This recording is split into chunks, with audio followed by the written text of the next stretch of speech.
This sport originated in dairy farmers who needed to carry full milk tons. In this sport, competitors must have to carry two ways as far as they possibly can, doing laps around a predetermined course. These are the materials: txingak, cylindrical weight.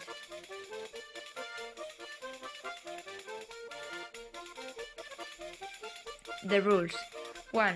Competitors must carry one weight in each hand. It is forbidden to support the weight with any other part of the body. 2. The weight of txingak depends on the competitors. 3.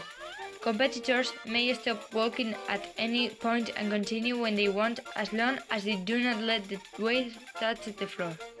4. There is no time limit. This game ends when the competitors can no longer carry the weight. The person who completes the most laps before dropping the weight is the winner.